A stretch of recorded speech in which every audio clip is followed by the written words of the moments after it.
warahmatullahi wabarakatuh. Perkenalkan, nama saya Dian Purnama dari Prodi Manajemen Pemasaran. Di sini saya akan mempresentasikan tentang pajak penghasilan secara umum.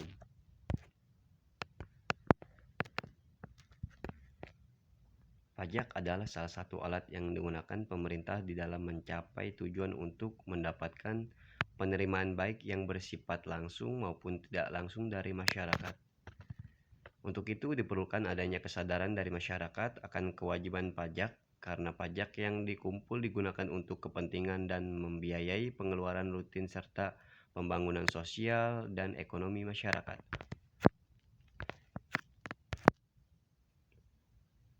Perumusan masalah. 1. Apa yang dimaksud pajak penghasilan subjek objek pajak dan objek pajak BUT? 2.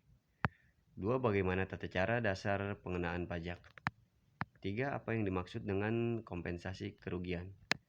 4. Apa yang dimaksud PTKP, tarif pajak, dan cara menghitung pajak? 5. Apa yang dimaksud dengan penggabungan pemisahan penghasilan? Dan terakhir, 6. Apa yang dimaksud dengan hubungan istimewa?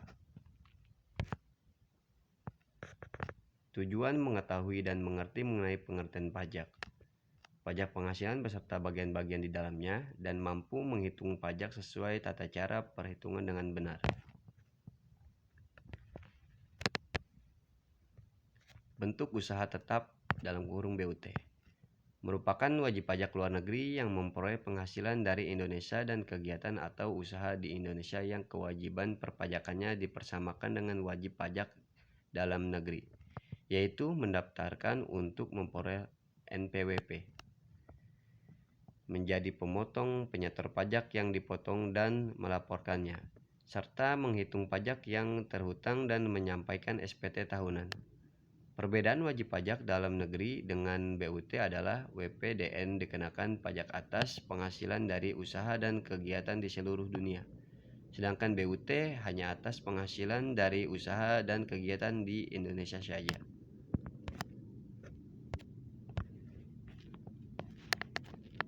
Selanjutnya, contoh. Misalnya PT Abadi Teknik Jaya mempunyai 50% saham PT Bumi Persada Makmur. Pemilikan saham oleh PT Abadi Teknik Jaya merupakan pernyataan langsung selanjutnya. Apabila PT Bumi Persada Makmur mempunyai 50% saham PT Citra Permata Indah, PT Abadi Teknik Jaya sebagai pemegang saham PT Bumi Persada Makmur secara tidak langsung mempunyai penyertaan pada PT Citra Permata Indah sebesar 25%. Dalam hal sedemikian antara PT Abadi Teknik Jaya PT Bumi Persada Makmur dan PT Citra Permata Indah dianggap terhadap hubungan istimewa.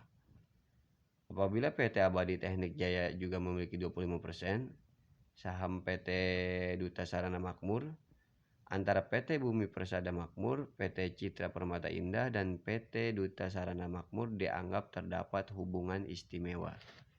Hubungan kepemilikan seperti di atas dapat juga terjadi di antara orang pribadi dan badan.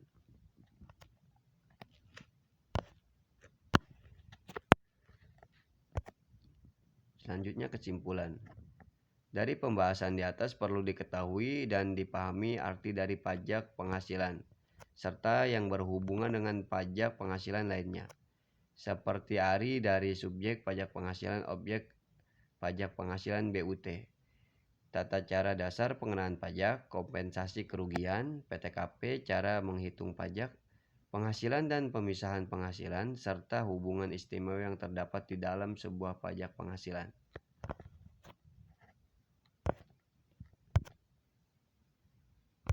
Selanjutnya, saran. Kami menyadari sepenuhnya bahwa makalah yang kami buat ini masih jauh dari kesempurnaan akibat keterbatasan buku-buku kami gunakan dalam membuat makalah ini. Adapun saran yang bisa kami paparkan dari makalah ini yaitu pentingnya memperbarui pengetahuan tentang perpajakan. Karena perpajakan memiliki berbagai undang-undang di mana setiap tahun atau jenjang masa tertentu akan mengalami perubahan dan perbaikan. Sekian dari saya, terima kasih. Wabillahi taufiq wal hidayah. Wassalamualaikum warahmatullahi wabarakatuh.